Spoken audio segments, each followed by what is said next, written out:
Hello everyone and welcome to episode 73 of the Made of Things podcast. I am your usual host and forever host, Antonio Maria Correia. This is episode 73 with Joe Seaward of Glass Animals. Now, this was recorded a couple of years ago at Nônô Live, a couple of years ago. I know, we're putting out a lot of old conversations that we had, old episodes that we had with guests that are already up on YouTube but haven't been on podcast form, and this kind of gained some interest some extra interest, I mean, not interest at all, because Joe of Glass Animals unfortunately had a big accident, and he's doing much better now, thankfully. He had an accident of sorts that made him have to struggle with coming back up to full health. I think that he's almost back to 100% now, as far as Instagram posts go. It's not, if you're a fan of Glass Animals, you probably already know this, but so Joe luckily is back playing, and as a musician and as a human being, fully capable human being. So it's kind of ties into our conversation, because this was way before Joe had that unfortunate accident, and we spoke about being human beings and writing a successful album, because they went really big on the American charts, and really high up on the American charts. And of course we also spoke about fruit, because of pineapples, and we had to address pineapples and their source of fruit because of the song. Okay, so we won't take much longer this time. No intro, nothing really to say. There's some personal stuff going down that we can't address yet, but we might in the future. Just wishing Joe well. Hope you enjoy this chat. It's kind of brief. It's not too long. They didn't have, I guess, much time, I think, but that's normal when it's in a festival. It's a festival situation, so it happens. Well, we're going to cut this short for now, just hoping that you guys follow us on YouTube if you haven't yet, because this is our main platform, so to speak. Even though this is a podcast, this is the podcast version of a show that's on video, and that's on YouTube. You might be listening to this on YouTube because we upload it there as well, but the podcast goes on iTunes, also goes up on YouTube, just if you're curious. No real impact there, but the video show is rather popular, so it's good, or popular enough. Please subscribe more to our or subscribe more, or recommend it to your friends or something. It's a chill conversation. It's not necessarily an interview. Don't be looking for journalism here. Facts aren't really that important in art, so we just have fun with our guests, and we try to have them in a creative state, so we try to have them enjoy themselves, our guests, and you guys as well. So yeah, thank you, and subscribe on iTunes, subscribe on YouTube. That would be really important. Please like the video, share, subscribe, all that jazz. All that jazz, all that jizz, rather. I apologize. This isn't necessarily a blues show, but yeah, it's Joe of Glass Animals on Made of Things. Bye.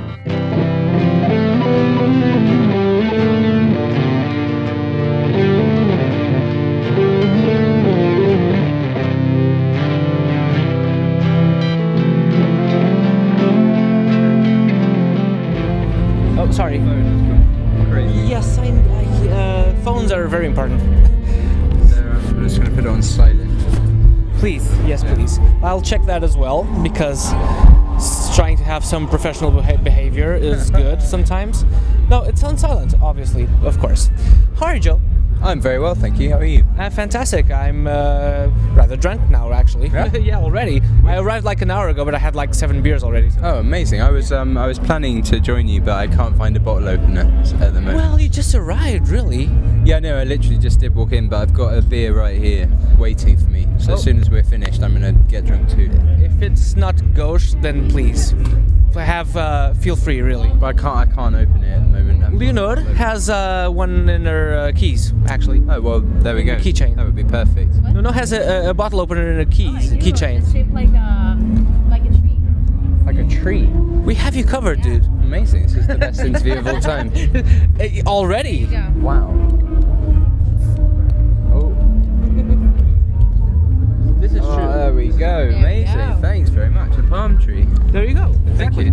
Cheers. Dude, number 20. I'm not the number one, but number 20. Not quite yet, Yes. but number 20 album in the US and 23 in the UK. Yeah. Congratulations. Thanks very much. Yeah, it feels like quite a long time ago now. It's like almost a year ago that the record came out. Oh, it's forever now. Wow. But yeah, it was cool, man. It was really, really good. It's fantastic. It doesn't happen a lot to anyone, really.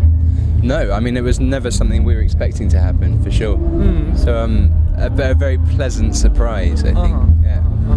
And is do you never really aim for that, do you? Like, you just expect it to go well?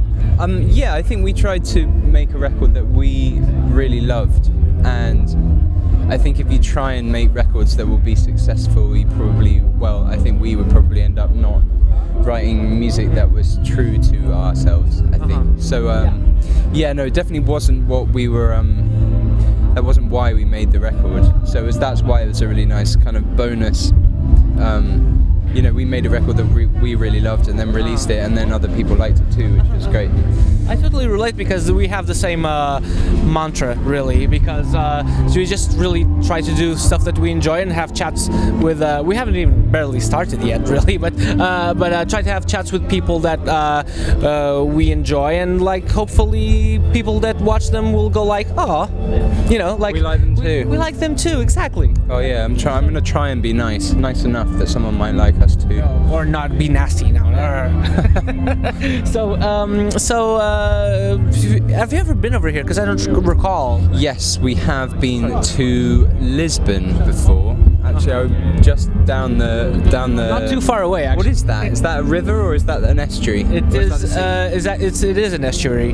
Good vocabulary, by the way. Oh, thanks. Yeah, I think we were just up beyond the bridge where Jesus is. We were on the the other side. And we played like a small festival, again, really late at night. So we were playing fantastic. at 3 o'clock tonight, I think. Yeah, exactly. And we played at 3 o'clock then too. Do Portuguese people love listening to music really late? Apparently, yes. Yeah. But in Spain, it's even worse, I think. Really? Yeah, I remember going to gigs in Spain and stuff like festivals, but stuff starts at like 5 a.m. It's insane. Starts at 5 a.m. Starts at 5 a.m. Yeah, not the whole thing. Like the last gig is like 5 or 6 maybe. Yeah, it's crazy. Yeah, I know. How do you guys deal with that? Like, how are you here now? Like, 5 very professional of me, like greeting people during the interview. But how do you guys deal with being like arriving somewhere, doing promo work as it is, even though it's enjoyable, I assume. Love it. But great. but and then like 7 hours later, you're playing for people. Yeah, it's a crazy way around. But I think today is going to be especially strange because playing at 4 o'clock in the morning, that's kind of nuts. So I think the other guys are in bed at the moment, so we're sort of going to try and shift our sleeping That's around. what you get for being important, dude. Well, yeah, I mean, it's not you need to give a guy good. not a bad thing to have to wake up to go play a show and then go back to bed. I think could be worse. For sure. I'm just teasing. Yeah. So you guys, okay. How to be a human being? Does that mean that you guys have finally figured out how to become human beings, and why? How come? Absolutely not. No, no, it's not. It happened a while ago, I hope. Yeah, well, I don't know. It's happening definitely. But yeah, it's never really closed, right? It's an ongoing process. Yeah, I think we're all learning how to be people. But yeah, it's not supposed to be like a self-help book. It's a snapshot of lots of different people's lives and like different stories about different people, different feelings and sentiments that Dave picked up from people over the course of touring our first record. And it's supposed to sort of represent that there are lots of different kinds of people, and there are lots of different kinds of relationships and feelings that people can have, and it's just like a kind of collage of those ideas, I think. Would you say it's generally positive then? But being a human? No, the portrait you paint, really. No, I wouldn't say. I mean, I think there's lots of really there's lots of sort of very difficult subject matter in it. I think actually there's some very positive things and lots of very sad stories and meaningful stories and difficult stories, I think. Sure.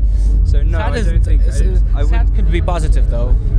Yeah, I think, I mean, sad sometimes can be made positive. Sure. And I think that, that's the whole point in the record, is that there are lots of different feelings and stories, and a lot of it's also to do with Dave. It's bits of Dave, stories, personal stories as well as stories that he's heard, all kind of woven together. Okay. And some of them are very positive and very happy and fun and silly, and some of them are the opposite of that, and then everything in between. So I wouldn't say overall it is a positive thing. I think it kind of balances people's feelings quite well, or at least my experience of people. A truthful portrait, more a realist portrait. As realistic as we are aware of. Yeah. Okay. So it's quite difficult to do that if you're relatively very privileged people. Sure. Sure. We all are. So True. I think it's a perspective. Yeah. Sure. Would you say Dave has the most narrative grasp of the band, or do you guys chime in a lot with the storytelling, more or less? No, I would say that Dave is the storyteller. Okay. He writes all of the lyrics, and he came up with the idea for the record. This idea of taking people's stories and putting them all together. That was definitely Dave. We helped musically, all of us make the music together, and he is definitely the driving force behind the lyrics. And how do you say would you chime in with in terms of music? What do you think? What's your biggest pro in terms of the band? To yourself? Yes, for instance. I don't know. I think This is very self-evaluating, and it's a bit tough. I don't mean to put you on the spot, but no, it's a difficult question to answer. I don't know. I think probably better answered by everybody else. Maybe. But, sure. I think I'm not. I'm not as musical as Dave, as Drew and Ed, especially. They're very musical people, and by musical I mean they understand music and can speak the language, and trained to be musicians. But I think I kind of bring a sort of quite a grounded view of what people will think about music. Okay, cool. Because me and Dave used to go and watch a lot of music together. Music is something that I love, and I spent a lot of time going to see shows and listening to music when we were young. So I think probably quite a more grounded perspective about things. Okay. So for instance, with the life itself, would you say that because the song is about being someone that's living right now, maybe, that I think is the least broad thing I could come up with. But for instance, do you think it's rough being under 40? Because I am, and it's kind of rough. Do I think it's rough to be under 40 years old? Right now, yeah. No, I don't think so. Not at all.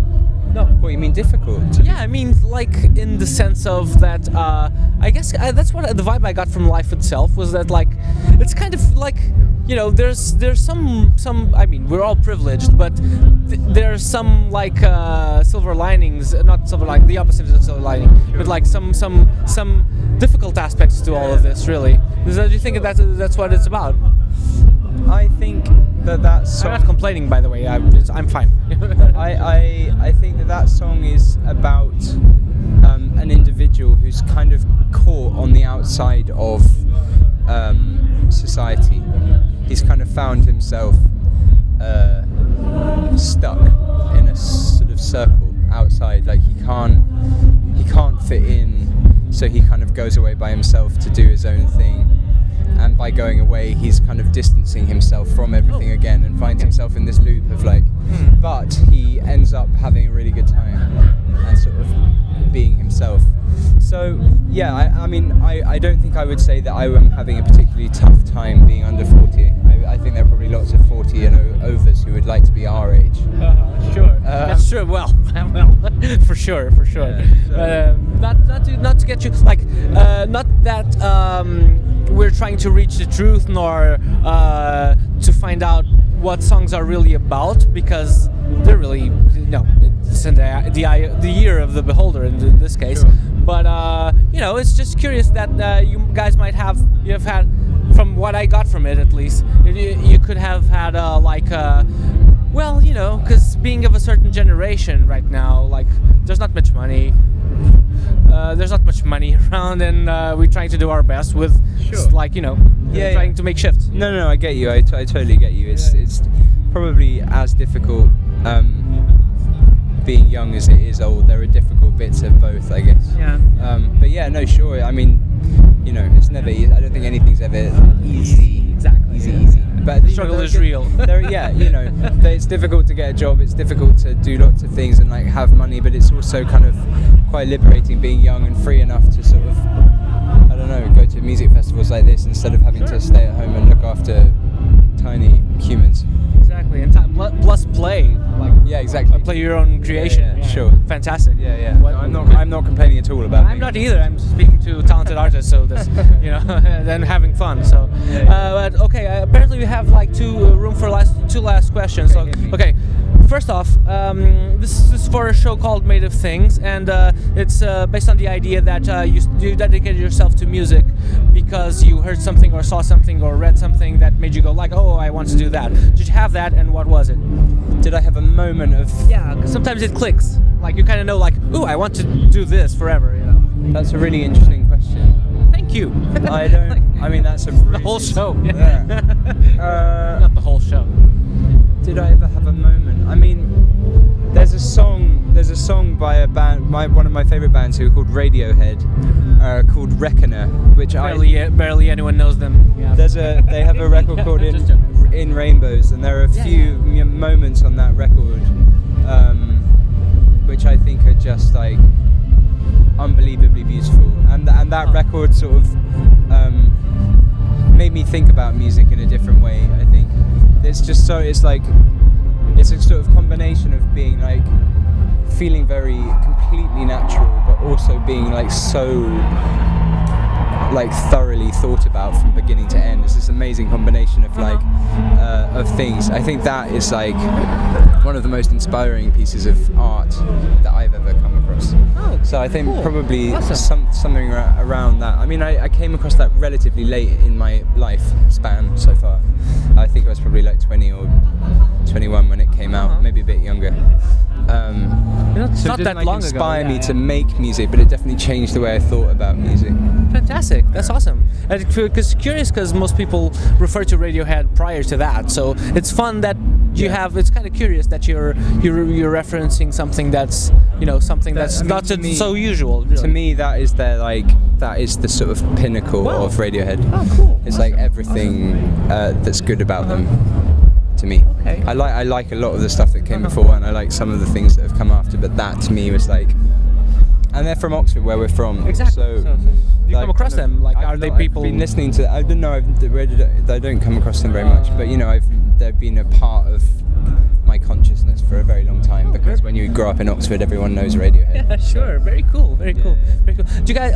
One last thing. Like, okay, pineapples are in your head. This was Dave's, I guess, but still, not. I guess I actually know. but do glass animals think of any other fruit?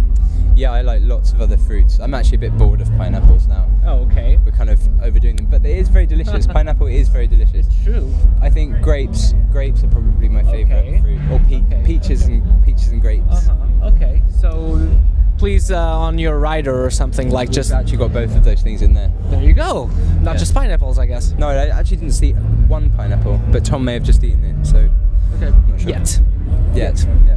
It's just at least, guys, bring pineapples to at least one pineapple a show for Glass Animals shows. Yes, please do. Yes, we please need do. more. Yes. Not enough, never. No. No, actually can grow allergic to them. Can you? Yeah, it's kind of common actually, I think. Wow. Yeah, it's kind of because they're acidic and sugary. Wow. And so it's kind of like messes with you and stuff like that. Don't fuck with them. Don't fuck with pineapples. I think we're signing off. Solid end. Yeah. Solid end. Cheers, Matt.